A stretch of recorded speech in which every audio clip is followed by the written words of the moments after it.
Hola, bienvenidos a quienes están aquí con nosotros físicamente, agradeciendo a Dios por el momento que compartimos juntos en la enseñanza que tenemos y extendiéndoles a ustedes a través de las redes sociales, vía internet. Tenemos la gran oportunidad de estar unidos, compartiendo algo que nos es ahora sí común y lo que nos une, los lazos del Calvario, la palabra de Dios, la oportunidad de compartir juntos este tiempo que propicia a nuestras vidas, caminar y generar ese carácter que se requiere para seguir adelante. Bien, vamos a abrir nuestras Biblias en Tito capítulo 2 y así iniciaremos ahora la nueva aventura en relación con la practicidad de las verdades escritas para ti y para mí. Pero vamos orando, reconociendo que no somos ni capaces, ni hábiles, ni lo suficientemente intelectuales como para poder colocar estas palabras. Es bajo la directriz del Espíritu Santo. Así que por favor, alguno de ustedes ayúdenos a orar. Señor, Padre, te bendecimos en esta hora, mi Dios precioso, Señor, agradecidos por Gracias, Dios. ser con nosotros en este día, porque tu presencia, Gracias. Señor, nos ha guardado, nos ha guiado, Señor, y ahora, Señor, que estamos listos para escudriñar. Ayúdanos, Señor. Que seas tú mismo, Señor, revelándonos a cada uno en la medida de nuestra necesidad, Señor, para poder, Señor, entonces desarrollarnos y ejecutar, Señor, tu palabra conforme es tu preciosa voluntad. Gracias, Señor. Dios. Bendice a nuestros hermanos que están del otro lado, Señor, de la transmisión, Señor. Sí, Señor. Sea tu espíritu guiándoles a tu verdad y a tu justicia. En el nombre de Jesús. Gracias, Señor. Amén, amén. Hay algo muy interesante ahora que estamos abriendo el capítulo 2.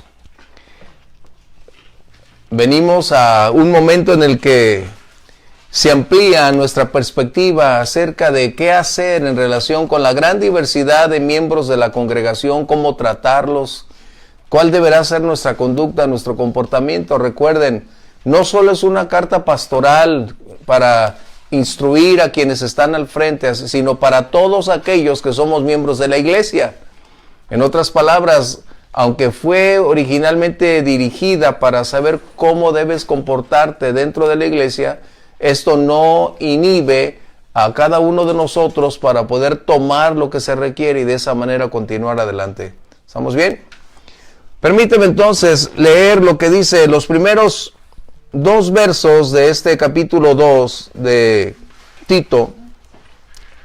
Pablo, dirigiéndose a su hijo en la fe, le dice: pero tú habla lo que está de acuerdo con la sana doctrina, que los ancianos sean sobrios, serios, prudentes, sanos en la fe, en el amor, en la paciencia. Y continúa esta lectura de una manera muy similar, pero debemos recordar que venimos escuchando a Pablo dar instrucciones a Tito acerca de los conflictos relacionados en el ámbito social, cultural de las iglesias en Creta. Y este capítulo 2 también tenemos que verlo y analizarlo muy de acuerdo a esa condición histórica, cultural del entorno cuando fue escrita.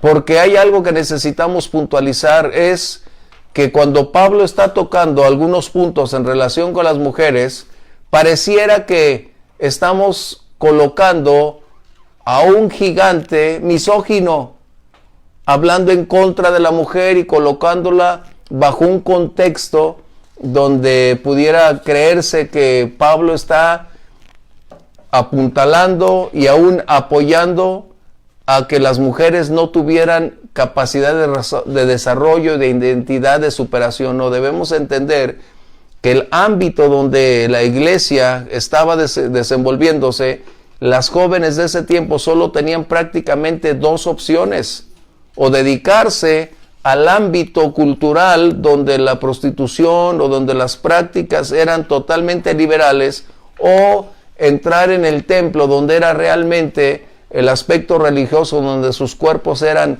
para satisfacer a quienes estaban ahí. Entonces debemos entender este punto muy importante. ¿Sí? Es como cuando Pablo estaba hablando a la iglesia de Corinto y decirles que era prácticamente la misma condición. Recuerden, era Grecia, que las mujeres deberían usar el pelo largo. Y la pregunta es, ¿y por qué largo? Precisamente por la connotación del entorno, que las mujeres que se rapaban en aquel tiempo era precisamente la identidad acerca de qué o cuál era su conducta. ¿Ok? Por eso tenemos que entender, hay aspectos que no aplican en nuestro entorno actual, pero necesitamos reconocerlos. ¿Estamos de acuerdo? Es muy importante. ¿Sí? Es como si dijéramos hoy, la mujer no debe traer el pelo corto. ¿Cuál es el conflicto? O sea, ¿cuál es el problema? Pero si trasladas al aspecto cultural, histórico de su momento, entonces sí tendría una gran connotación. ¿Estamos de acuerdo? Bien, ¿qué está diciendo ahora el apóstol Pablo? Estamos entrando a un énfasis donde es verdad, me voy a colocar de este lado, la importancia es no hablar de lo externo, sino la realidad interna que debe ser edificada, puesto que de la abundancia del corazón habla la boca. Lo que creemos es lo que somos. O sea, lo que hay dentro de nuestro corazón es lo que va a gobernarnos, lo que va a dominar, lo que nos va a conducir para realizar nuestras actividades. Por eso era tan importante que Pablo estableciera cuál debería ser la dinámica a seguir.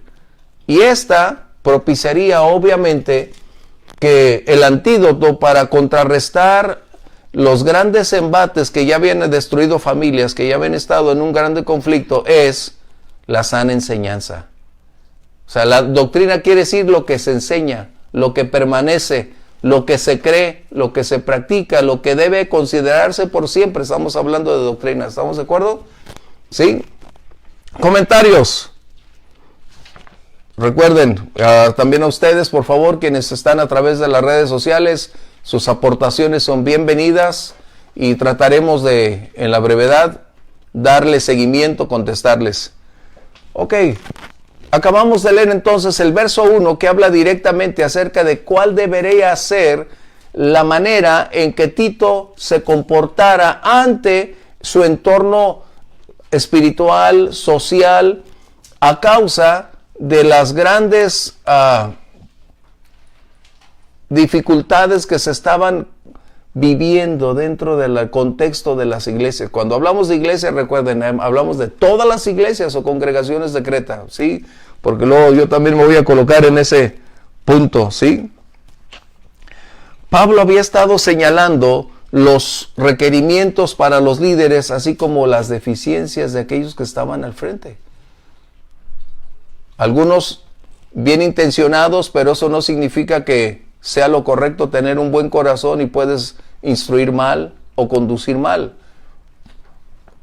Ya había ancianos, pero era necesario corroborar, establecer, consolidar, afirmar en la sana doctrina para continuar adelante. ¿Sí? Esto es muy importante, porque lo que tú y yo estamos haciendo es llenarnos también de un conocimiento, y a veces lamentablemente solo permanece en nuestro ámbito intelectual y no trasciende a la vida cotidiana. Y eso es lo que ahora Pablo está interesado, de la enseñanza a la praxis, como dijeran, del conocimiento a la acción, de lo que aprendemos a la vida cotidiana, trasladarlo en las acciones que se requieren como resultado de conocer la verdad, de entender la voluntad de Dios y plasmarla a través de nuestra vida, de nuestras acciones, palabras, de nuestros tratos con los demás. Eso es lo que Pablo está tratando ahora, porque nosotros somos la única Biblia que muchos van a leer otros. No van a abrir la Biblia la gran mayoría de personas, pero sí pueden saber lo que la Biblia enseña cuando nosotros caminamos, platicamos o desarrollamos nuestras relaciones, aún laborales. Todas las personas van a saber quiénes somos o qué es la Biblia como resultado de lo que tú y yo vivimos y accionamos. Eso es lo que Pablo estaba enseñando. Que ahora la sana doctrina que es el antídoto perfecto para no permitir el error, pero debe ser conducida a la practicidad. Imagínate que nosotros los domingos solo predicáramos aspectos teológicos para deleitar tu oído, para que tú pudieras tener un conocimiento, wow, crecer en él, y salgamos del servicio vacíos totalmente, sin elementos para hacer frente a la vida, para vivir lo mismo. Así que entonces, ya el daño había estado hecho. ¿Qué se necesitaba hacer? Tito requería mantener como Timoteo una postura más determinante. Él requería no eliminar a esos falsos, sino atraerlos bajo el contexto de enseñar, de conducirles para el arrepentimiento, para volverlos a llevar, pero sí necesitaba que su voz fuera escuchada por encima de los argumentos o de las posturas de otros. Recuerden, fue colocado ahí con una autoridad legítima, con el propósito de retirar todo el error, establecer la verdad y conducir a la iglesia ahora por esa senda para que ellos reflejaran ya el carácter cristiano.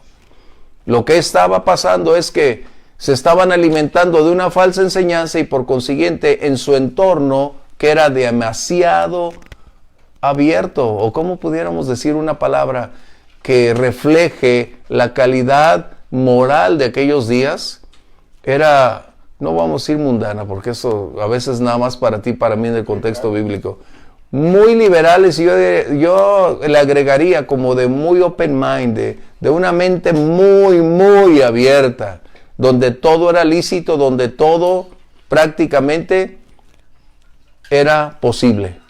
Así de sencillo. Así que la iglesia había sido permeada con estas condiciones. Recuerden, hay algo que es muy interesante cuando nosotros nos convertimos al Señor. Hay una nueva forma de pensar.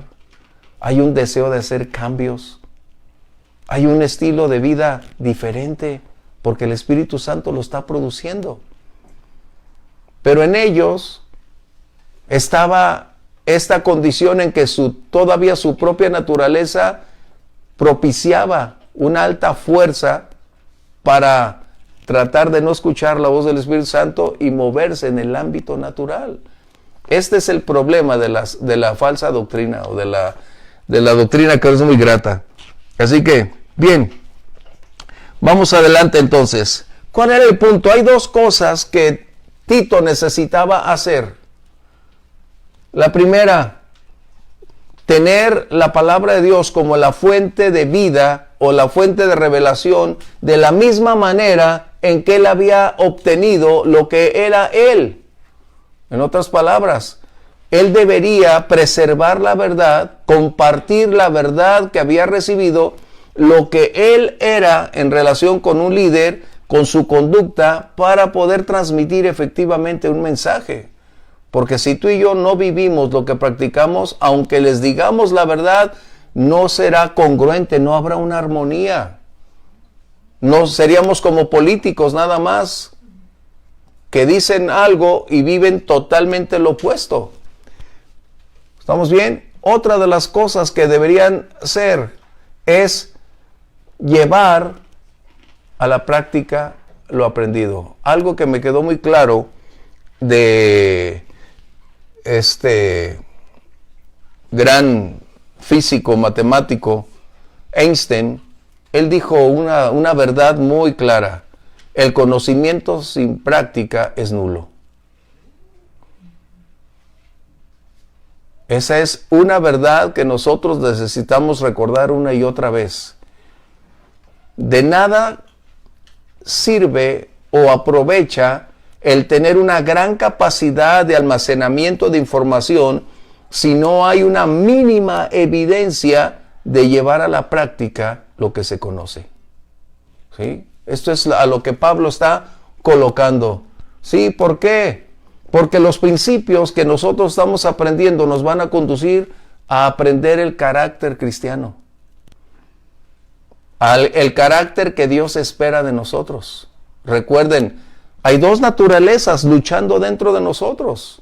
La vida del Espíritu en la medida en que nosotros lo alimentemos, siempre tendrá la autoridad, el poder para mantener bajo control la natural. Pero cuando no alimentas la vida del Espíritu, es obvio que ya elegimos una respuesta, que la vida natural aflore y siga teniendo el control sobre estas cosas. Así que el carácter cristiano solo puede ser producido por los frutos del Espíritu. Además de que somos formados por la diversidad de circunstancias, pero aquí lo que Pablo está enseñándole a Timoteo es que empiece a colocar ya una verdad práctica, no una verdad teológica que solo te deleite en el oír. Es como, no sé, pero en el pasado algunas iglesias, y quizás espero que hoy no, aunque he escuchado 2 o 3, espero que no, había unas iglesias en que cada servicio representaba una clase teológica. De hecho, algunas retiraron las sillas y colocaron pupitres para poder hacer clases. Y dices, esto es incompatible. Porque cuando la palabra se expone, la palabra es viva y eficaz. Las personas van a tener un encuentro con Dios, van a conocer a Dios, pero necesitan elementos para saber cómo hacer, cómo enfrentar la vida y de qué manera practicar lo que están recibiendo. No estamos llenando de información. Ese sería el peor error que nosotros pudiéramos propiciar. Llenar de tal manera que hablando en el contexto de tecnología, llenar nuestro disco duro, saturarlo y no tener la habilidad de poder extraer ni el más mínimo byte de memoria para trasladarlo al uso en un programa. ¿No? ¿Comentarios? Así que no solo es la labor de Tito como líder, como pastor, eso es para todos nosotros, reitero. Pero obviamente no estamos en el seminario para poderle dar otro contexto, pero lo que nos compete el día de hoy es entender que el liderazgo tiene una responsabilidad muy definida.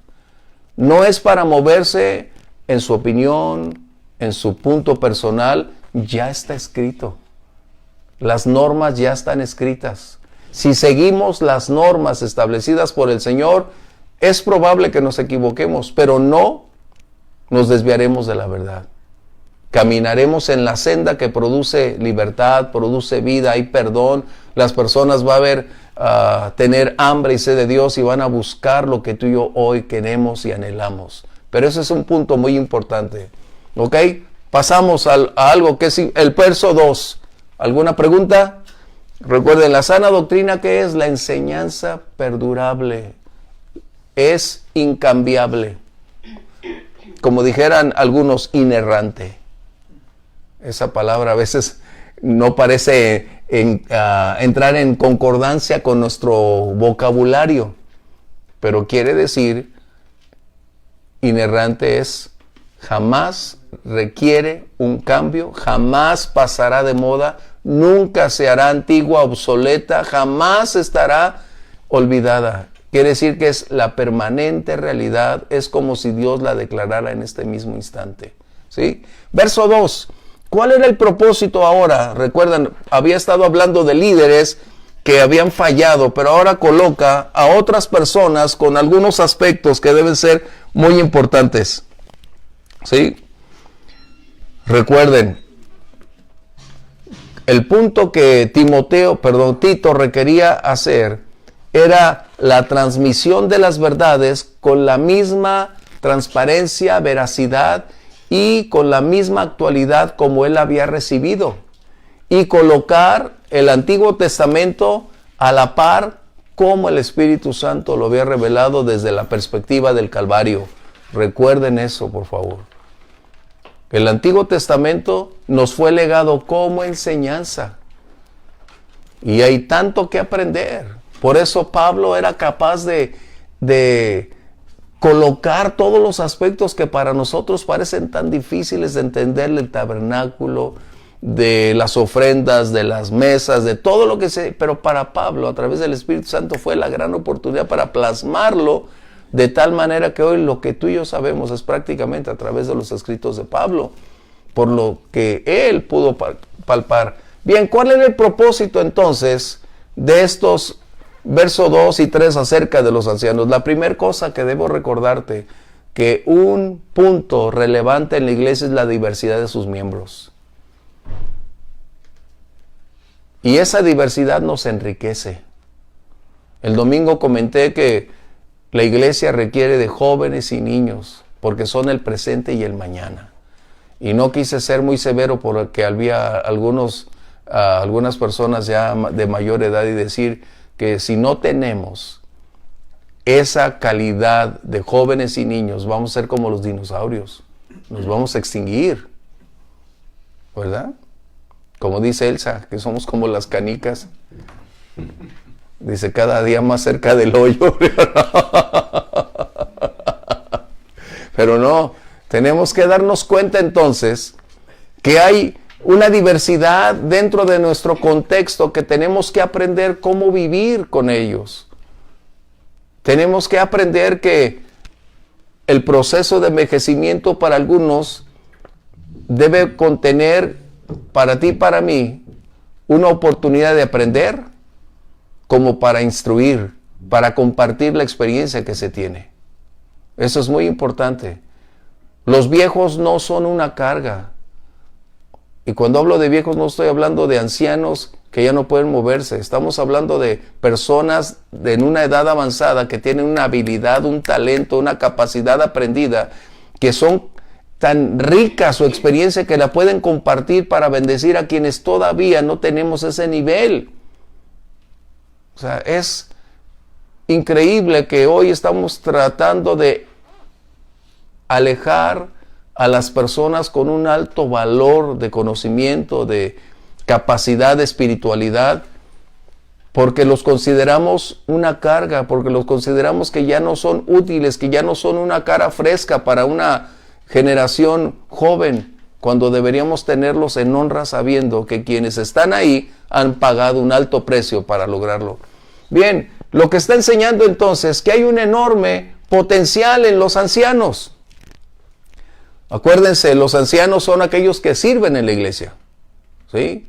Y también pudiéramos aplicar a los ancianos que han aprendido de sus errores, que han aprendido en la vida y nos pueden aportar cosas grandes. Pero hay dos aspectos muy importantes, hablando de que ellos son los líderes. Y el valor o el carácter o la apreciación o la aceptación de un líder está en relación directa con su vida, con su ejemplo. Y eso es lo que estamos enseñando, lo que se debe hacer. ¿Cuántos quieren ser líderes en la iglesia, pero no quieren ser ejemplos? Es mejor ser ejemplo sin ser líder. Exacto, porque ser un ejemplo requiere pagar el precio. Requiere pagar un precio, ¿sí? Así que esto quiere decir que para ser líder, en este contexto, hay una enorme cantidad de condicionantes. Y a mí a veces me impacta que algunos quieren ser líderes. Yo digo, ¿de veras quieren ser líderes? Si no tenemos el llamado, por más que queramos, solo Dios puede darnos el carácter para poder hacer esto. Porque de otra manera no lo pudiéramos propiciar.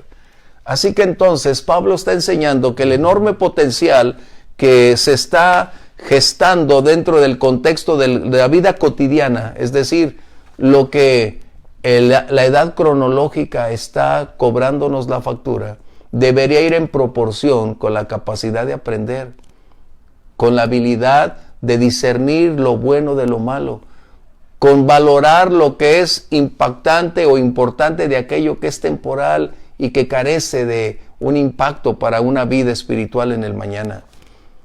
Es la vejez, para nosotros debería ser desde esa perspectiva, el proceso de aprendizaje de mayor valor. Ahora, qué triste que alguien llegue a una edad en que podamos decir vejez sin experiencia, sin sabiduría. Sería una pérdida total el no tener esa capacidad de poder aportar algo. No estamos hablando solo de madurez, estamos hablando ya de un proceso que ha transcurrido por años, por décadas. Y cuántas circunstancias se vivieron en ese contexto. Pero ahora, cuántas lecciones fueron extraídas para llevarse a la práctica y vivir de tal manera que se tenga la aceptación y puedas tú llegar y buscar un consejo con alguien que sea un ejemplo de vida. Ese es el punto. ¿Sí? Así que entonces, para nosotros la vejez no debería ser simplemente el que las canas aparecen o que las arrugas están dándonos muestra de que estamos creciendo en años. Lo que Pablo está enseñando es que hay metas dentro de ese contexto que los mismos ancianos o ancianas en este caso sean una fuente de inspiración, una fuente de enseñanza, a quien los jóvenes pudieran reconocer no solo por un título o por una función, una jerarquía, sino que pudieran decir, él está ahí por méritos propios, por lo que el Señor ha hecho en su vida, porque Dios le ha llamado y es una realidad lo que él vive, lo que él predica, y con esa persona puedo aprender mucho más. Es lo que estamos viviendo, ¿sí? Comentarios acerca de este punto. A mí me gustaría comentar acerca de lo que decías de la diversidad. En la diversidad hay riqueza. Ajá. Y desgraciadamente muchas veces en el ámbito cristiano la gente quiere ser igual que no sé quién, ¿no? Y moverse igual, y pensar igual, y hacer igual, y gritar igual, y gritar igual.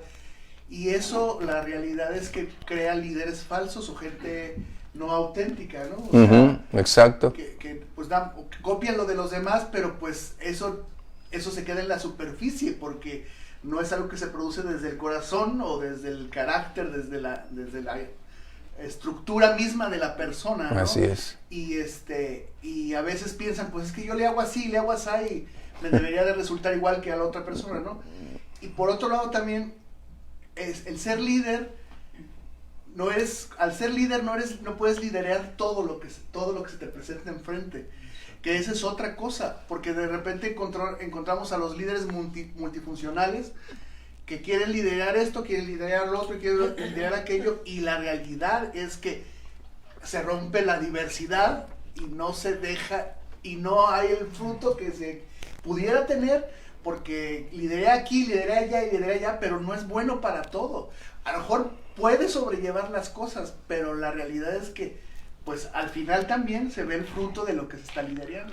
Sin lugar a dudas, eso es muy real, porque a veces nosotros estamos muy dedicados en querer hacer todo de la manera, o que todos hagan de la manera como yo soy, como yo quiero, como a mí me gusta, y no permitimos que el potencial que está ahí pueda desarrollarse. Es verdad, me dice mi esposa, no hay dos Rolando López, aunque tú lo quisieras, nomás hicieron uno y quebraron el molde, y gracias a Dios que lo quebraron, dice mi esposa, ¿no? Pero tienes que aprender, y en esa preparación, como vimos la semana pasada, de producir líderes, es esa delegación, porque eso te va a evitar una enorme cantidad de problemas. Y la primera es tu esposa, porque no vas a tener tiempo ni para ella, ni para tu hogar.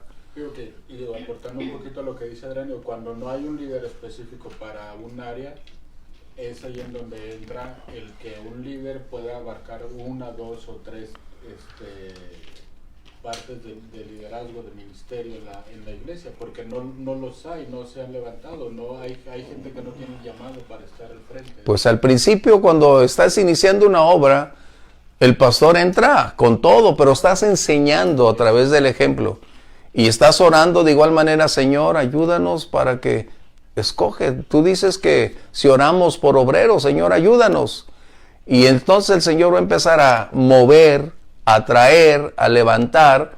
Y tú tienes, como compartía el viernes pasado, Adrián, el discernimiento para poder ubicar, y tu comunión con Dios obviamente va a propiciar que estás ahí ya, esto es, vamos a irlos formando paso a paso, para que precisamente no se dé esa curvatura donde el descenso se convierta ahora sí en que muchos líderes van al hospital como resultado de querer acapararlo todo.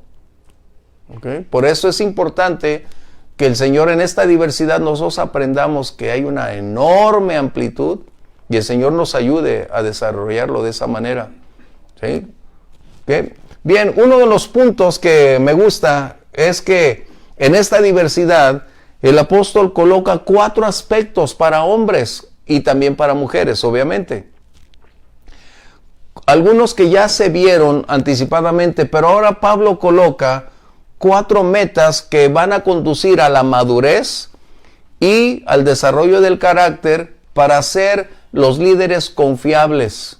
La primera que tenemos aquí dice es sobriedad, que en griego es nefaleos, pero lo que está colocando Pablo no es tanto como lo hizo en Timoteo, en relación con estar ajenos a la bebida, sino que una persona en el liderazgo no debe estar sujeta, esclavizada bajo ningún contexto externo, es lo que está diciendo. ¿Sí? ¿Vamos bien?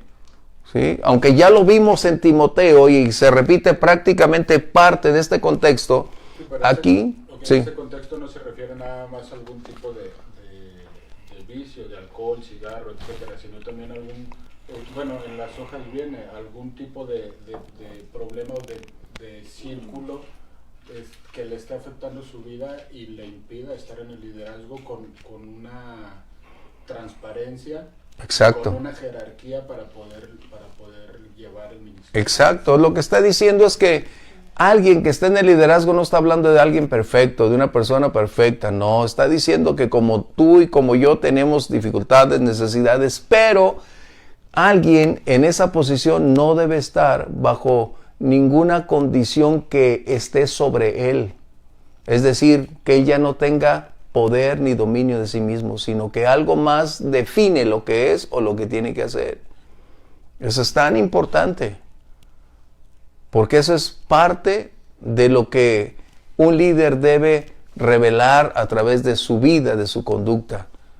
El Señor vino a traer libertad. Y una vida de libertad, aquí está.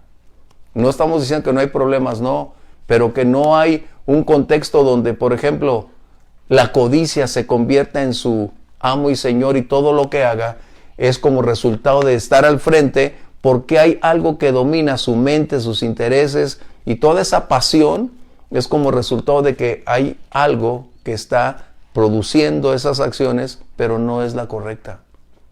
¿Okay?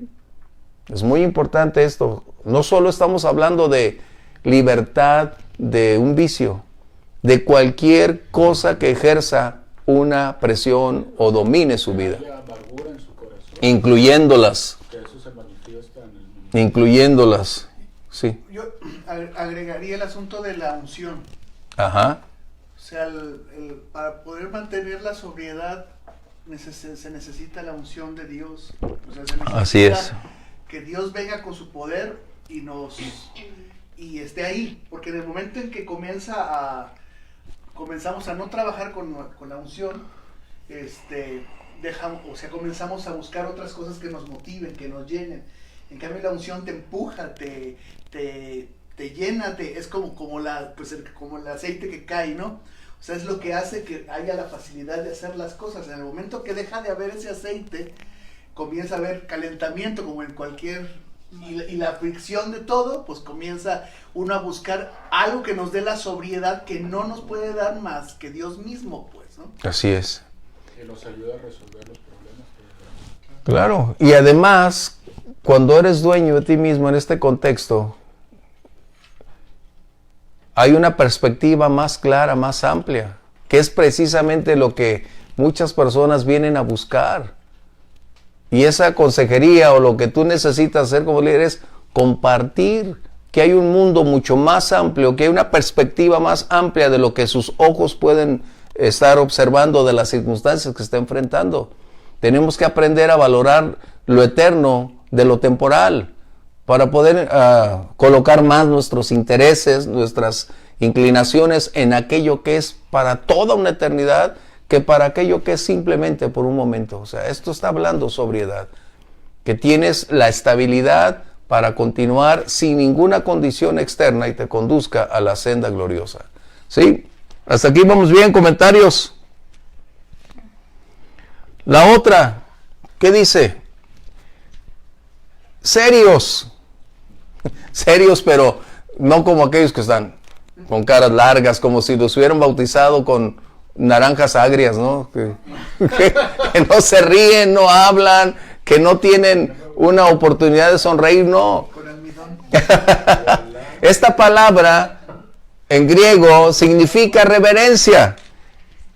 Y esto no implica que no tenga alegría o gozo. Lo que está mencionando es que tiene ya un comportamiento con una madurez y una seriedad que lo que mencionaba Adrián, no imita a nadie, es él sí mismo o ella misma en ese contexto, pero que ha llegado al balance en que ya hay una estabilidad, ya no hay algo infantil, ya no se mueve por sentimientos, ya no se mueve por circunstancias, sino que hoy tiene esa condición muy clara de cómo hacer las cosas.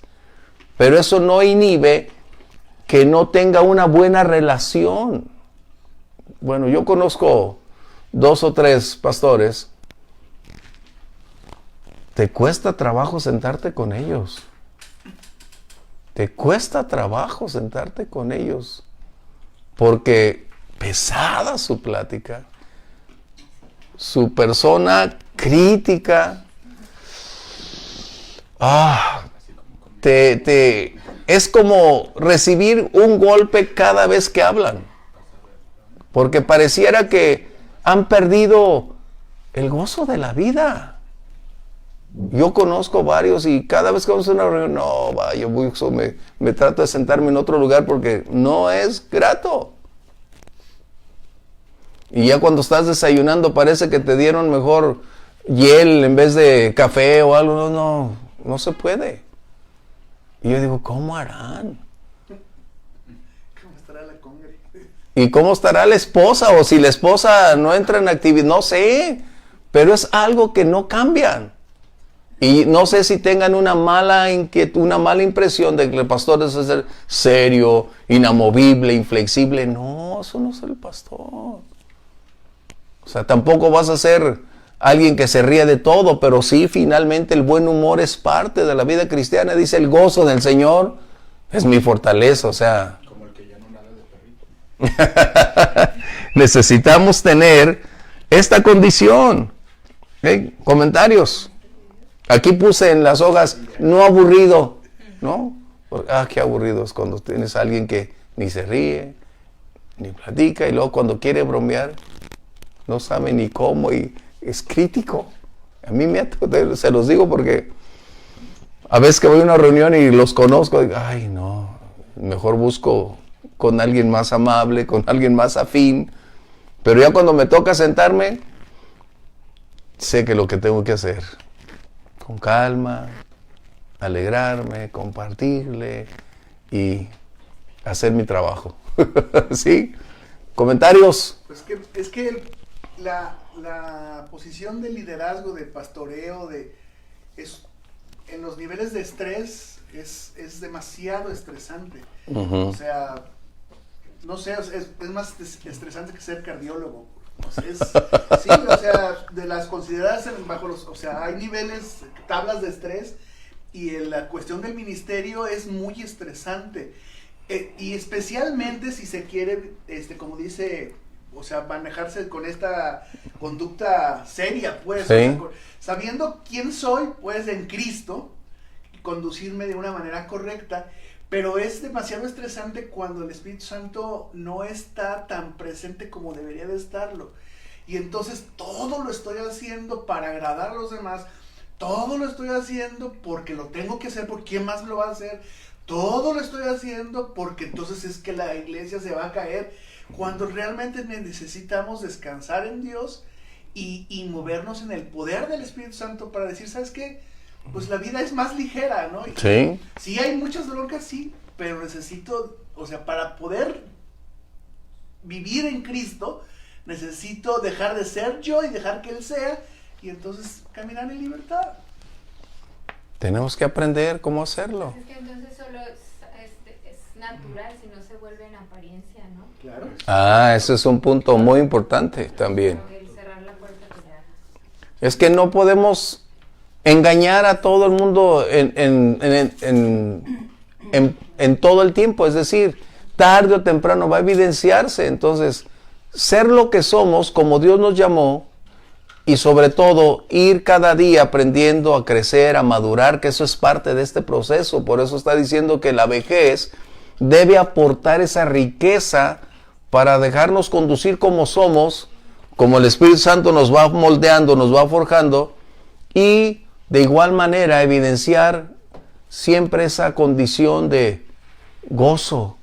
¿Y qué tanto sería como, bueno, no sé si estoy mal, una vejez o madurez espiritual? Porque al final del día no puede ser una persona relativamente joven, 20 y tantos, 30 años, 40 años, con una madurez espiritual, y una persona adulta, un anciano, que no lo tenga, y que sea todo lo contrario, y que el joven de edad tenga más madurez que... Bueno, la madurez no la medimos a veces en años, sino es la obediencia en su vida práctica, en su relación con Dios, en cómo lleva la enseñanza y la vive, la experimenta, la proclama, ¿no? Pero es obvio que esa madurez también requiere experiencia. Y no la puedes adquirir la experiencia en unos cuantos años. Ese es algo que cada vez, toda circunstancia aportará para forjar lo que tanto anhelamos, que es madurez, crecimiento, desarrollo. Pero el transcurso de los años y tenemos madurez y aprendemos, entonces vas a ser una fuente de enseñanza, de instrucción, de compartir, donde la mayoría de las personas van a querer estar contigo. Van a ir a buscar consejo. ¿Por qué? Porque eres real, ¿no? Ahora, estamos hablando reverentes, no significa que no quiero tener a nadie conmigo, es que el Señor nomás estoy... No. El pastor huele a ovejas. Una de las condiciones del pastorado es que tú no puedes, aunque algunos sí lo hacen, pero el pastor no debe sustraerse de la congregación. El pastor vive con ovejas, se desenvuelve entre las ovejas y vive con ovejas. En otras palabras, la vida del pastor es la iglesia, las ovejas. Y aunque es muy difícil, como acertadamente Adrián lo comenta, él lo ha experimentado y eso es verdad, a veces no tocamos ese punto, pero el pastor siempre tiene una lucha, pero al final el amor a las ovejas lo lleva a hacer esas cosas, ¿sí?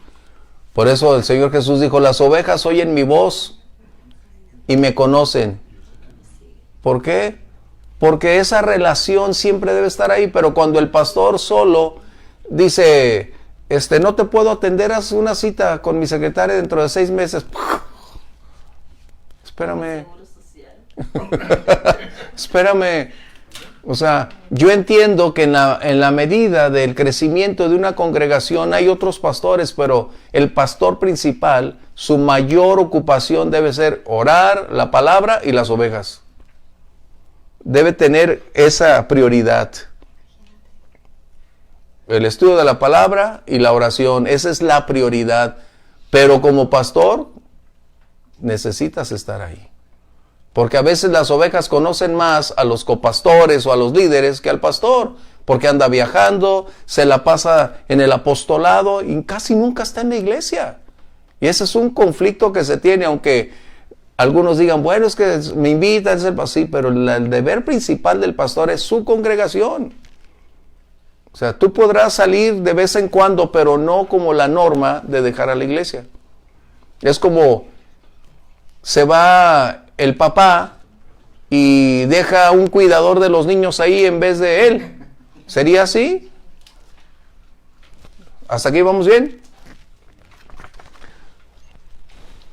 La siguiente, hablamos de serios, ¿verdad? Pero ahora vamos a entrar en prudentes. Y la prudencia, aquí Pablo la coloca como una correspondencia entre lo aprendido, lo que practica y cómo propiciar que su ejemplo impacte a las personas a su alrededor. ¿Por qué? Porque no los vamos a traer a nosotros. Las personas deben ver a Cristo en nosotros y la gente debe ser llevada a Cristo. Los líderes no están para hacer a las ovejas dependientes de los líderes, sino dependientes del Señor, y en última instancia o en segunda instancia, entonces venir a buscar una consejería, pero debemos llevar a las ovejas a un grado de ir madurando, de ir aprendiendo a depender del Señor, porque imagínate, te van a estar hablando a las 2, 3 de la mañana y no vas a tener vida. O sea, es obvio que para eso está el pastor, para momentos de circunstancias adversas.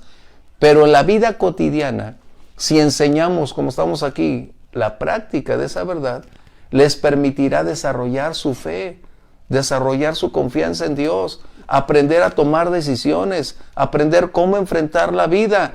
Y entonces, ya que clamaron y buscaron a Dios, entonces después vendrán contigo. ¿Sí? ¿Estamos bien? Comentarios. Así que estamos hablando de que en este prudente estamos hablando que su madurez es evidente. ¿Ok? No estamos hablando de jerarquías, de posiciones, de cuántos son admirados. Estamos hablando de quienes sirven. De quienes sirven, así de claro. ¿Sí? Yo conocí muchos, los que me enseñaron la Biblia eran personas grandes, adultas, pero había una verdadera armonía entre su enseñanza y sus vidas. Ellos eran el reflejo viviente de lo que la Biblia enseñaba, o lo que ellos estaban enseñando. Y tú podías decir, la Biblia es real porque lo veo en ellos, por sus vidas, por su conducta. Y dices, wow.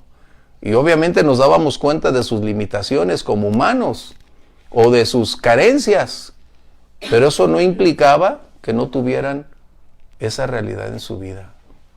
Y cuando tú aprendes a ver a las personas que sirven, como lo acabo de escribir, no tienes ningún problema el día que fallen o el día que hay un conflicto, porque tus ojos no están puestos en ellos, están puestos en el Señor, y te das cuenta que como cualquiera de nosotros somos susceptibles de una falla. Cualquiera de nosotros estamos en el mismo renglón y debemos tener cuidado con eso. ¿Sí? ¿Comentarios? Wow, qué grato, ¿no? ¿Qué más? ¿Cuál nos falta? No, mencioné 4 puntos, ¿ya los terminamos? Falta el D, aquí. Si lo podemos leer, por favor, en la Biblia, estos 3 que nos faltan.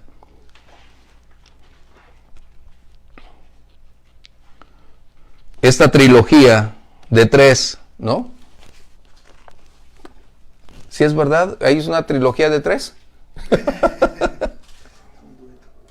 Serios, prudentes, sanos en la fe, en el amor, en la paciencia. Una vez más, por favor, más alto.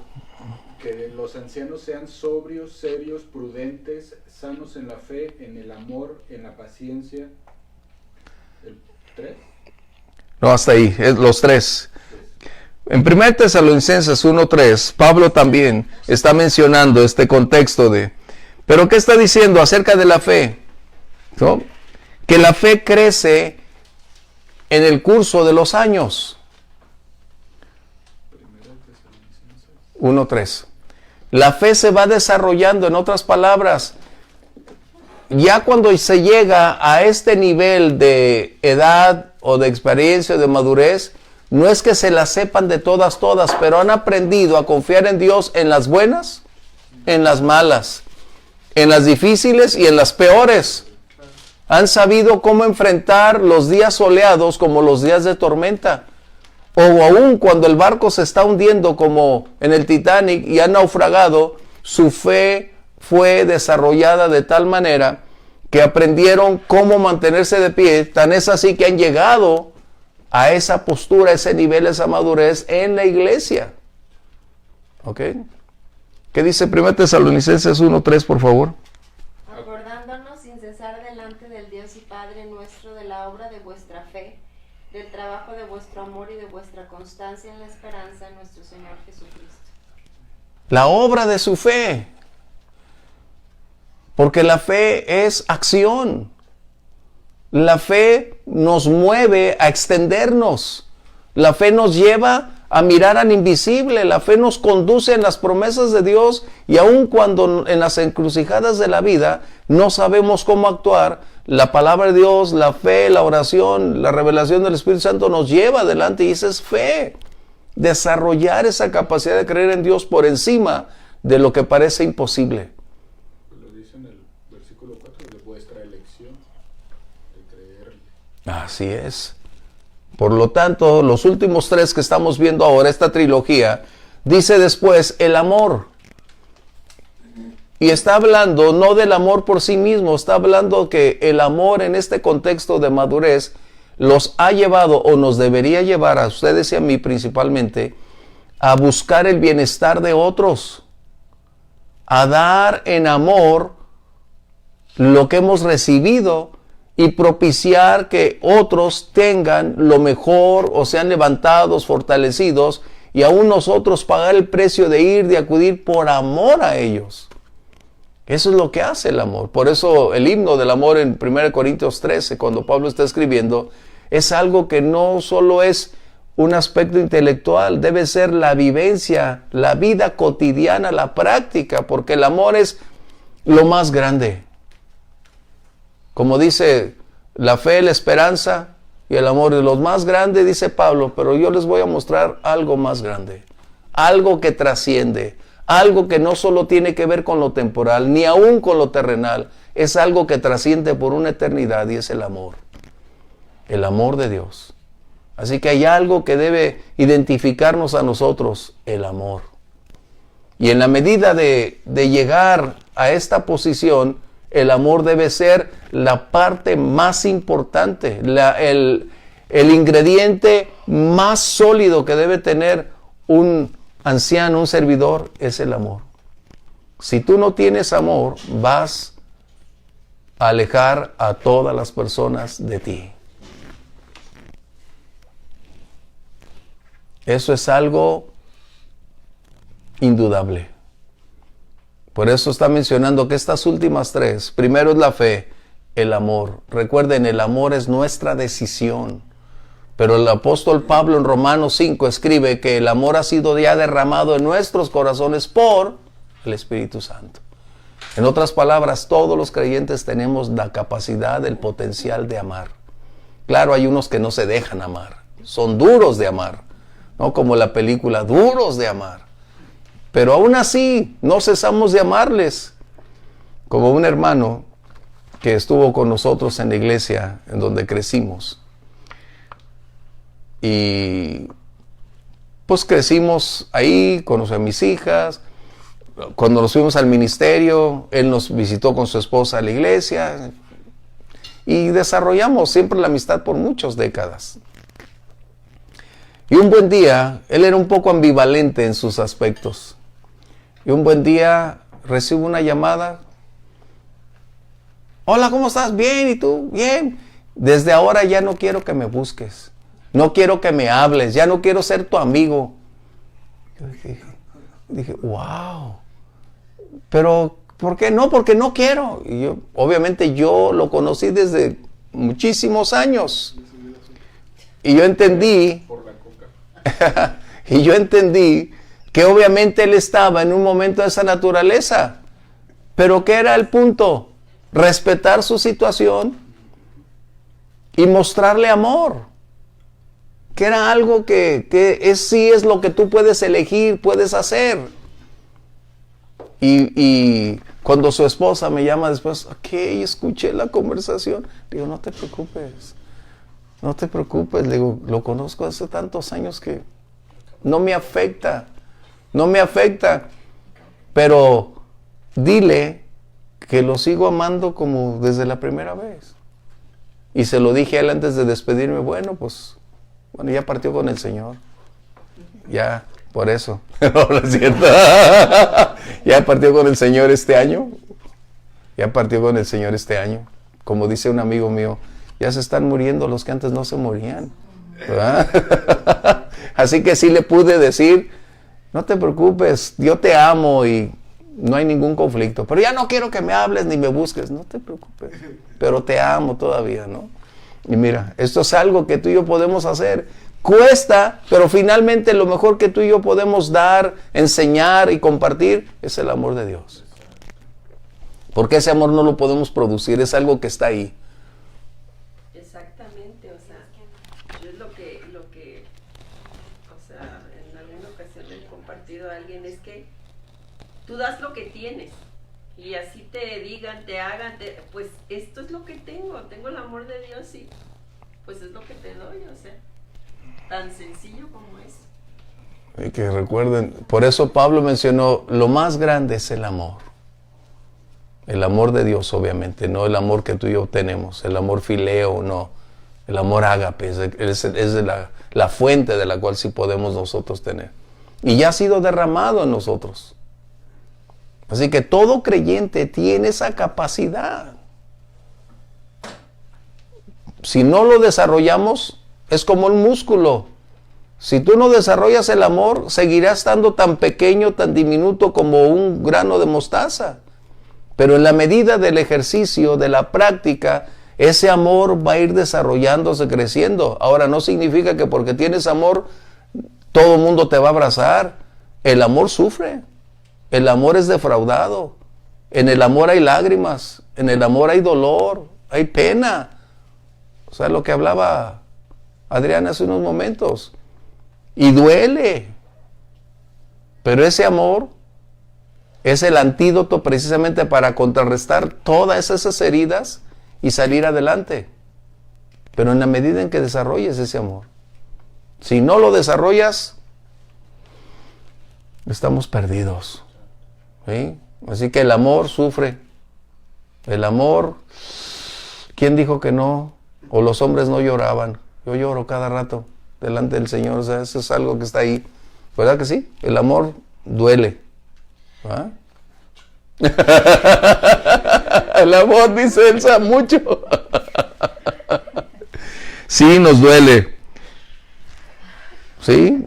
Ok, el amor. Pero viene la otra, dice en paciencia. ¿Cómo menciona?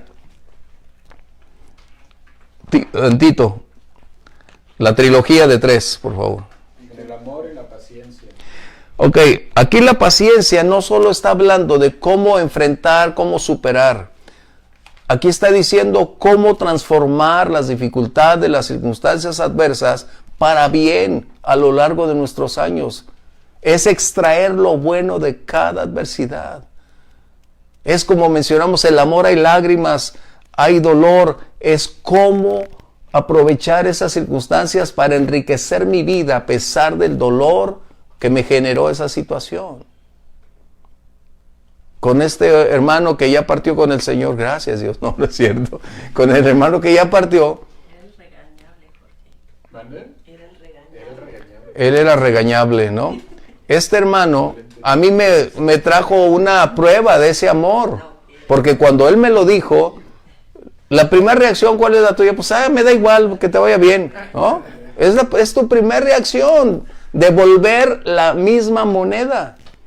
Y a veces hasta aumentado.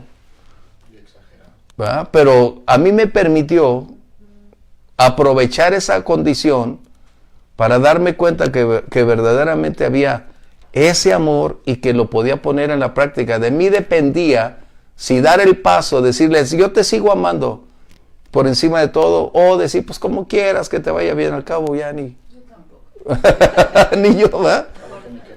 Pero eso es algo que está ahí. Entonces, este último punto de la paciencia no solo es upomono, que es soportar, resistir. Lo que Pablo está ahí es trasladándonos a una esfera más alta de simplemente la descripción de lo que significa la palabra. Es mostrarnos que cuando llegas a esa madurez es porque aprendiste lo que dice Romanos 8:28, todo obra para bien. La adversidad nos duele, pero si podemos extraer algo bueno, será lo mejor.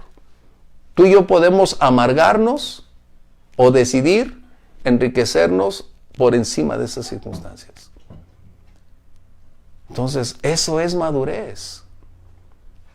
El Señor Jesús nos dijo que no estábamos exentos de los conflictos. Él, por el contrario, nos reiteró: no les ofrezco un paraíso sobre la faz de la tierra. Lo que les ofrezco es que van a estar ustedes en medio de lobos, en que va a haber adversidades, pero confíen, yo he vencido al mundo. Entonces, ya estamos advertidos. Entonces, ¿qué necesitamos hacer? Aprovechar esta condición. Elegir líderes o llevar a los líderes deben tener estas condiciones. Pero si no tenemos esto, solo Dios las puede proveer. Y nosotros sí las podemos desarrollar, es nuestra elección. ¿Sí? Así que aprovechar la adversidad para ir colocándola como una oportunidad de aprender. ¿Qué extraer de lo que hicimos mal? O de lo que nos sorprendió, de lo que nos hizo llorar, lo que nos quebrantó, aquello que nos llevó a la ruina o a la bancarrota. Tenemos que aprender. ¿Cuántos hombres que tuvieron grandes fortunas y vino el descalabro, por ejemplo, de 1994, que fue una de las más dolorosas circunstancias que muchos vivimos, donde perdimos casi todo, o todo, hablando material, financieramente? ¿Cuántos se quedaron en la amargura, en el dolor y no se levantaron? Pero ¿cuántos otros Dios nos permitió, a pesar de esos estragos críticos donde estabas endeudado de por vida con los bancos?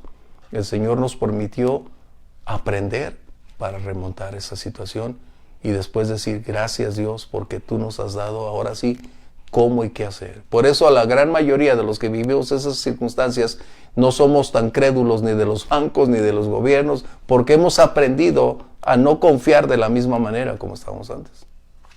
¿Sí? Aprovechar esa situación. ¿Comentarios? ¿Aquí estamos bien? Sí. Aquí en esta versión dice constancia. Y no dice paciencia, dice constancia. Y es eso. O sea, como el hermano ¿no? Que habla para decir: ya no me hables.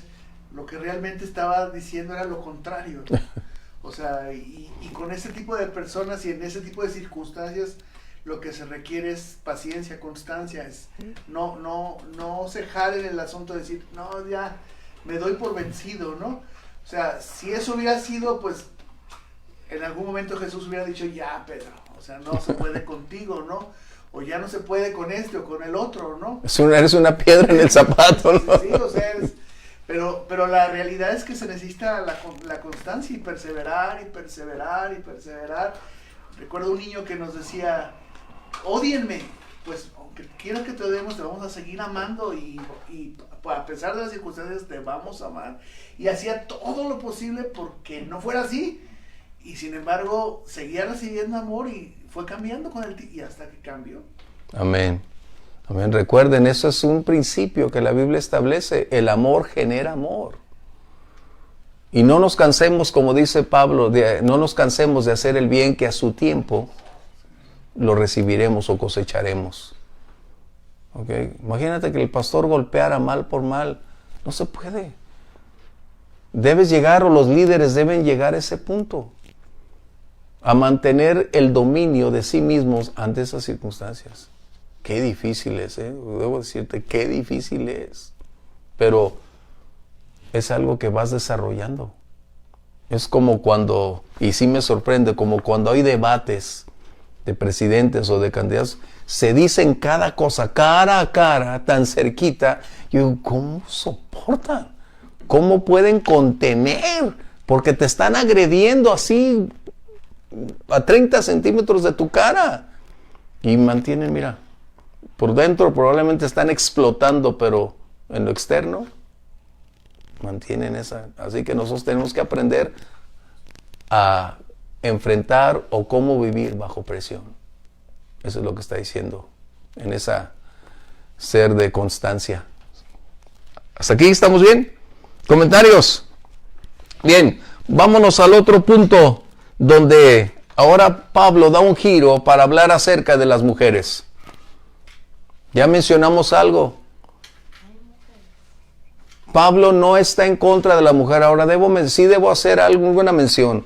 La iglesia, es decir, la enseñanza del Señor Jesús, vino a ser un medio de liberación para las mujeres.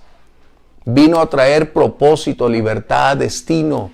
El Evangelio vino a propiciar un ascenso en las sendas donde la cultura les impedía ser lo que el Señor, o para lo cual el Señor las creó.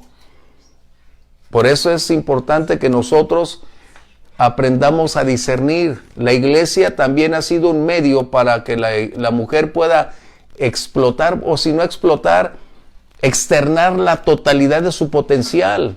Cuando una iglesia es sana, propicia que las mujeres despierten y lleguen a ese punto. Pero la iglesia no es un movimiento feminista, debemos de estar en ese punto. ¿Vamos bien? O sea, el Señor vino a traer libertad y vino a colocar y a darle a la mujer el lugar que realmente Dios le había dado, para lo cual fue creada. Pero en la cultura grecorromana, la mujer no tenía la libertad que hoy ustedes tienen. Por eso Pablo está escribiendo en este contexto a la mujer, no para inhibir su libertad, no para impedir su desarrollo personal, laboral, profesional, no. Está colocando que la mejor manera de que esa mujer pudiera rendir el carácter cristiano era hacer de su tiempo y su momento, está hablando de las casadas, de cómo dedicar mejor a su hogar y cómo tener un matrimonio sólido y crear una familia estable, firme para un futuro. Pablo no creía que la mujer fuera para estar en el hogar, aunque Pablo escribe, pero Pablo no limita, porque al contrario, él se encuentra con una mujer llamada Lidia, una mujer de negocios, en el libro de los Hechos, y Pablo estuvo ahí. Pablo estuvo con ella en su casa. O sea, la Biblia nos habla de mujeres a ese nivel de capacidad de intelectualidad. Como dice Gálatas, ahí lo escribimos, Gálatas 3:28, ahorita que lleguemos ahí o mientras lo van buscando. La ayuda idónea que el hombre recibe no fue la esclava idónea. ¿Ok? No fue la mujer para ser servil. Eso debemos puntualizarlo, por favor.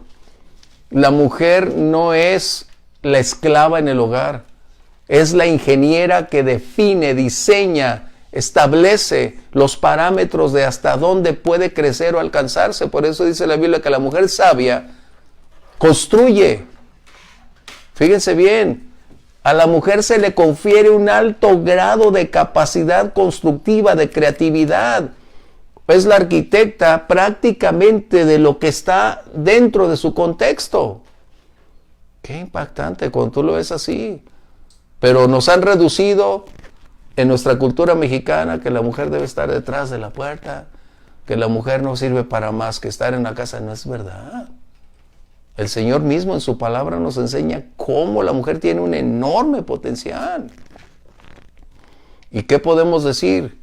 En el ámbito natural, aquella mujer que a los 70 años fue la primer ministro de Israel, Golda Meir, en una cultura donde el machismo en Israel era fundamental. Pero ¿qué sucedió? El cumplimiento de las promesas de Dios. Golda Meir, la primer mujer en ser la primer ministra de Israel. Y vaya que esa mujer tenía pantalones. Una mujer de gran intensidad, de gran pasión, de gran poder. Y para todos fue como el asombro. Pero Dios diseñó a la mujer para esos niveles. Yo no tengo duda. Porque la Biblia nos muestra. Ahí está Débora. Y podemos encontrar a Esther, podemos encontrar a Abigail, podemos encontrar mujeres en un gran nivel de impacto social. Pero en este contexto debemos entenderlo, el por qué Pablo está escribiendo de esa manera. ¿Estamos bien? ¿Comentarios? Pues tenemos Proverbios 31.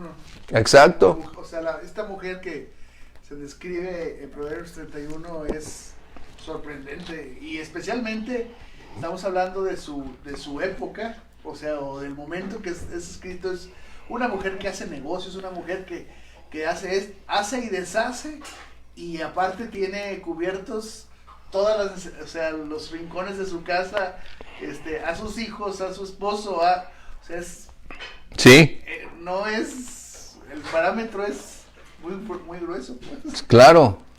Entonces, nada más puntualizando.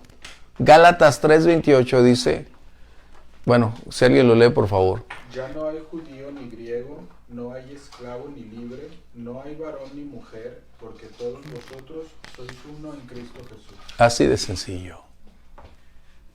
Así de fácil. Cuando el Señor creó a Eva, no supeditó su libertad, su capacidad, sus talentos. La dio como la ayuda idónea porque era obvio que era el complemento para lograr la efectividad en el matrimonio, para la estabilidad de la futura familia. Así que el ser ama de casa no significa no tener ni valor, ni capacidad, ni talentos. Es una enorme responsabilidad estar dedicada al hogar. Y si no, si les cambiáramos a las mujeres por un día o unos días su rol, yo he renunciado y le digo a mi esposa, ¿cómo le hacen? ¿Cómo le hacen? Yo no tendría tiempo ni mucho menos para todo lo que hacen. Menos estar al pendiente de todos. Y tienen el tiempo para todo. Conocen cada situación, saben cómo aportar, cómo llevar con libertad. No entiendo, pero Dios les ha dado esa habilidad. ¿Estamos bien? Entonces, la mujer tiene el mismo valor, hablando de esta manera delante de Dios, porque no es menor ni el hombre es mayor. Todos somos uno en el Señor. ¿Sí? Para quienes tienen la doctrina del machismo, la Biblia no la apoya. No apoya el ser misóginos, no.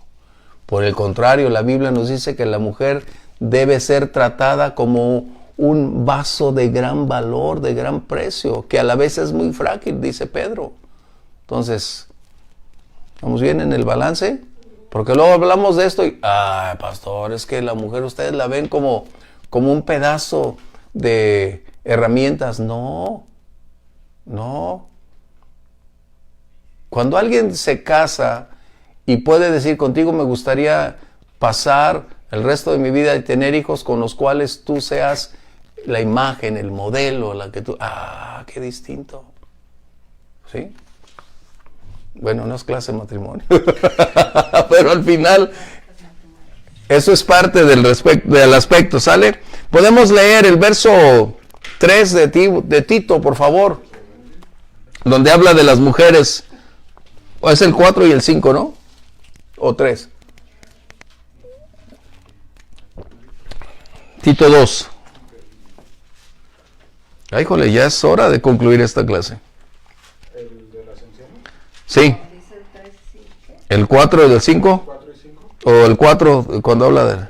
Las ancianas asimismo sean reverentes en su público, Ajá. no calumniadoras, no esclavas del vino, maestras del bien, que enseñen a las mujeres jóvenes a amar a sus maridos, a sus hijos, a ser prudentes, castas, cuidadosas de casa, buenas, sujetas a sus maridos. Wow. Para que la palabra de Dios no sea... Ese es el propósito. Esa es la razón que se está colocando para que la mujer voluntaria y deliberadamente decida hacer esas cosas. Mencioné que las mujeres en Creta en aquellos días solo tenían dos opciones: una vida de un libertinaje o practicar la prostitución como parte de su vida religiosa. O sea, eso era algo que solo su mundo podía ofrecerles. No había la aceptación de que ellas fueran las mercaderes, de que ellas fueran las grandes empresarias. Eso cambió cuando el Señor Jesús empieza a abrir el panorama en este contexto. Ok, ¿qué está diciendo entonces cuando hablamos de ser reverentes o la mujer ser reverente? Es decir, que su vida pueda siempre dar esa evidencia de mantener una postura de equilibrio. Puede sonreír, pero no llega al extremo de colocar otra postura. La reverencia no significa como el otro, no aburridos, no.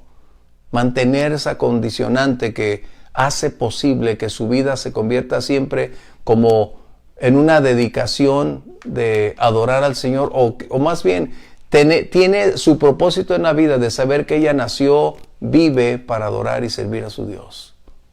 ¿Sí? Pero viene otra cosa que dice calumniadoras. Y hay muchos calumniadores también. ¿Ok? Y esa palabra, la escribí aquí, en griego significa, o la palabra es diabolos. ¿Quién? Diabolos. ¿Ok? Igual a los hombres, pero no estamos hablando en contra de la mujer. Lo que está diciendo Pablo es que la mujer que llega a este nivel debe evitar este tipo de condiciones. ¿Ok? Debe evitarlas como cualquiera de nosotros. También aplica a los hombres.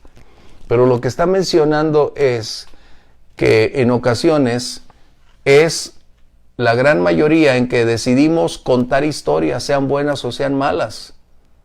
Podemos arruinar la reputación de muchos, podemos acabar con familias por decir cosas que no son, que finalmente van a herir, van a trascender y vamos a ser responsables de lo que suceda por lo que hemos dicho. Cuando tú y yo hablamos palabras de esa naturaleza, ya no la podemos regresar. Fue como una flecha que se lanzó, ya no la puedes retirar en el espacio. Va a llegar a su destino. Y es lo que está diciendo, que debemos aprender a mantener nuestra capacidad de lenguaje bajo control. Hay cosas que te van a platicar, que te van a decir, te van a compartir, porque te tienen la confianza y al rato resulta que tú dices, ay, ¿qué crees? Yo tengo un defecto, nada más uno, ¿cuál? Me gusta compartir lo que me comparten. ¿No? Eso es algo que debemos aprender todos, porque es muy importante. Pero también, que dice, hablando de palabras, a veces nosotros consideramos que ser honesto es lo mejor, pero la honestidad no te da licencia para herir. La honestidad no es un boleto para hacer lo que quieres. El amor debe ser lo que ahí conduzca. La exhortación se hace con amor para ayudar, ¿sí? Pero a veces hay unos que dicen, especialmente los del norte, es que yo soy del norte, sí, pero eso no te quita que debe ser ético, amable o amoroso. No, pueden decirte la verdad, pero en amor. Es que no es lo que decimos, sino cómo lo decimos. Ese es uno de los grandes problemas, ¿no? ¿Sí estamos bien? Para irnos, que ya es hora al respecto. Ok, que no sea excesiva en el vino. ¿Por qué? Porque afecta nuestro discernimiento, afecta nuestra capacidad de colocar las cosas en balanza. Por eso es el contraste entre sobriedad y tener los aspectos del alcohol, ¿sí? Aunque la Biblia censura la embriaguez, pero hay un principio. Si comer carne le es ocasión a mi hermano de perderse, me abstengo de comer carne por amor. Qué tremendo, ¿eh? Por amor. Ok, para concluir, porque si no, aquí vamos a colocar la sumisión. Ok, la sumisión. Este es un tema que cómo lo han degenerado, cómo lo han distorsionado. Hay un principio. Porque a veces los maridos dicen, la Biblia dice que debes estar sujeta, obedéceme. Yo me acuerdo que la pastora nos decía, o en las predicaciones que hacía en la congregación, dice, la mujer debe estar sujeta, pero no con sujeta. O sea, qué tremendo. Pero hay un principio. Vamos a Efesios 5:21 para concluir con esto, por favor. Porque es un mal concepto, o lo hemos conceptualizado erróneamente. Efesios 5:21, por favor. Someteos unos a otros en el temor de Dios. Las casadas, sí, ¿verdad? Sí. 23. Las casadas estén sujetas a sus propios maridos como al Señor. Ah. Porque el marido es cabeza de la mujer, así como Cristo es cabeza de la iglesia, la cual es su cuerpo y Él es su Salvador. La sumisión es en relación a una sumisión mutua y siempre y cuando el marido esté sometido al Señor. Qué increíble. Esa es la sumisión. Es una decisión. No es una obligación. No es un imperativo para que despojarte de tu voluntad.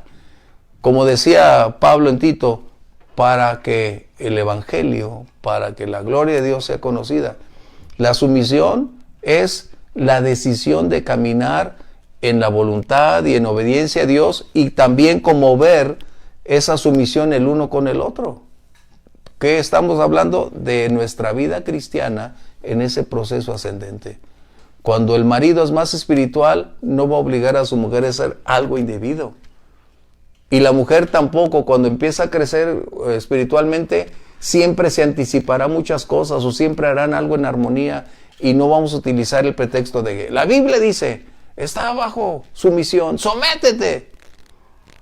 Y el marido no se somete al Señor. ¿Ok? Vamos concluyendo. Todos tenemos la necesidad o el requerimiento de ser ejemplos vivos. No solo el liderazgo, sino nosotros en el lugar donde estamos. Hoy que la iglesia tiene pocas actividades en instalaciones, tú y yo somos la iglesia que todos los días está con personas, con relaciones humanas. Ahí es donde tenemos que hacer brillar la luz de Jesús. Ahí es donde entonces las personas sabrán que lo que tú y yo predicamos es porque lo practicamos. Y que conozcan al Señor a través de lo que somos, de lo que decimos y vivimos. ¿Vamos de acuerdo? Pues vamos cerrando esta clase. Gracias por su tiempo, gracias por esta oportunidad y vamos a cerrar orando. Señor, agradecidos. Cada vez nos sorprendes, mi Dios. Nos muestras que necesitamos seguir aspirando a crecer, a no conformarnos con nuestro estado actual, que hay todavía mucho más por ascender y solo con la ayuda del Espíritu Santo podremos lograrlo. Ayúdanos a servir a otros, a reflejar el carácter tuyo y que otros conozcan de tu gracia por lo que tú estás haciendo en nosotros. Porque no es nuestra cultura, no es nuestra capacidad, es tu gracia en nosotros, mi Dios. Te agradecemos el permitirnos ahondar y a valorar a aquellos ancianos, mujeres como hombres que están sirviendo, para orar, interceder y alentarles a seguir desarrollando esa acción de servicio. Te damos las gracias, Padre, en el nombre de Jesús. Amén. Dios los bendiga.